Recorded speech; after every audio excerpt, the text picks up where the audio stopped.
Games. How do you design entertaining games? The point of an entertainer is to provide the best experience, not necessarily the best entertainment. We enjoy things differently when we experience things differently. My goal is to analyze and figure out what makes the best kind of experience, and this little series I like to call Experience Hunting.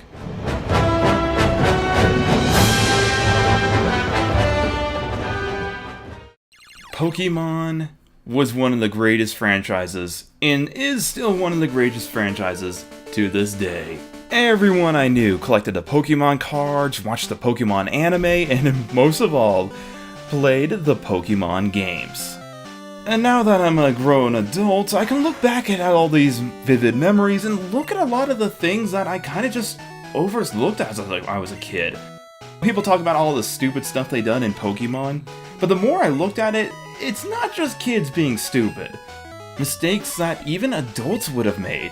The game designers for Pokemon, at least the first games, unintentionally made the game a lot harder than probably what it should have been. And we're going to look into all the little details of why.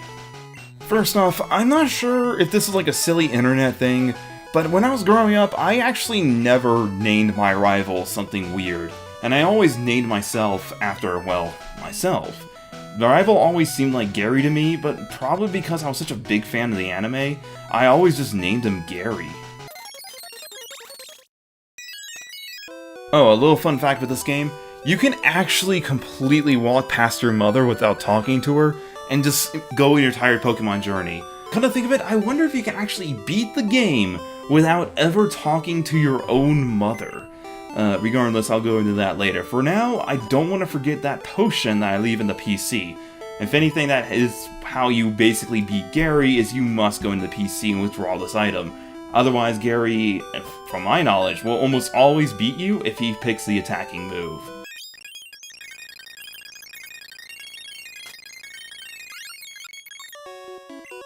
Now, here is where the first real hiccup when it comes to designing the first Pokemon games come in. People always look at the starters as like a version of difficulty, and while they may have some truth, it kinda doesn't matter which Pokemon you pick, as the game will provide you with Pokemon to help you succeed in certain gym types. However, that's where it also failed as well. Yes, you can argue there's a difficulty, but I truly don't think it was meant to be, and this is just a factor of misplaced design. Now, I love Charmander, but holy crap, this Pokemon really does make the game harder. Mainly because you are stuck with the fire move Ember until level 46. You do not learn another fire move. That's right, your Charmander does not learn any fire attacks other than you teaching it Fire Blast until level 46. Wow. Now, to make matters even worse, the first 3 gyms, Rock, Water, and Electric, doesn't do anything for your starter Pokemon. It's not until the 4th gym, which I believe is the only gym that has really any use for Charmander, that you can actually use him. But okay, you know what? Fair enough. At least he gets some use halfway through the game. No. You see, by that time, you'll have access to one of two really good fire Pokemon. Vulpix or Growlithe. Which, by the way, can easily take on the gym with no problems whatsoever. So here we are, a fire Pokemon, with only one fire move for nearly 40 levels, unless you teach it Fire Blast, you are stuck with. So Charmander, unfortunately, in Generation 1 and Red and Blue, especially in Red, is not a good Pokemon to start with. Now, not as much as in Blue. Charmander, Charmeleon, and Charizard will make beating the game a bit harder for you. Next up is Squirtle, which is quote-unquote the medium difficulty, the normal mode of Pokemon Red and Blue. This is not entirely the case. The only real trouble he'll have is going against, of course, Lieutenant Sarge, the Lightning Gym, and Erica, the Grass Gym. which by that point with Sarge, you can either go capture a Diglett or Dratrio, and just swipe the floor with him. And of course with Erika, you got Ninetales or Arcanine and you can just destroy her gym entirely. Squirtle is still relatively easy mode, mainly because you have such amazing Pokemon by that point. And since he's a water type, he almost always will have use throughout the game. Now he is stuck with Water Gun for most of the time, but you will get Bubble Beam from Misty, you'll get Surf as an HM, which is going to be amazing, and you can teach him things like Ice Beam and Blizzard, which, of course, Blizzard is one of the most broken attacks in the entire game. So Squirtle makes the game relatively easy. Finally, Bulbasaur, and the one I'm going to go with, mainly because he is definitely easy mode, but is also the source of why some of the game is designed the way it is. Bulbasaur is actually not too phenomenal. The only thing to note about him is that he gets Leech Seed very early on. So, yeah, if you want to go for the easiest Pokemon, you might actually just want to go for Squirtle. However, I want to pick Bulbasaur in particular, mainly because some of the game is actually designed around his type weakness. I have a little theory regarding the typing when it comes to Bulbasaur. And my theory is that he may not have always been intended to be a poison type. A lot of people are going to point out going, oh, but if you look at a flower on its back, that's clearly a Rafflesia flower. And yeah, it most likely is, but there's a couple problems with this. One is that we already have a Pokemon in the same generation that uses a Rafflesia flower. That, of course, is a Vileplume. I'm not sure what was with the design of the stem or the flower or the leaves.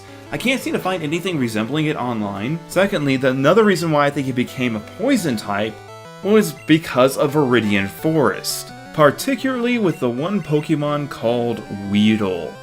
If Poison Sting in Generation 1 was super effective against Bulbasaur, it will deal almost as much damage as Tackle, making Viridian Forest even more difficult for Bulbasaur, which isn't ideal, especially for new players this early in the game, who don't really know much about type weakness. And it's not too unusual for a Pokemon to do something like that. If you look at the move Gust, in this generation, it's actually a normal type, for the same reason that it is going to be super effective against Bulbasaur. I could be wrong about the intentional poison typing, adding it to Bulbasaur just so the game gets a little bit easier for the starting players. Regardless of that, I'm happy that he is part poison. Can you imagine playing the first generation of Pokemon game? The first Pidgey you come across can kill you. Not only that, Viridian Force, every single Weedle is going to do a crap ton of damage to you. You haven't even gotten to Brock and you're getting your butt kicked by regular wild Pokemon. Charmander and Squirtle definitely start to look a lot better that way. Enough said about Bulbasaur, let's move on.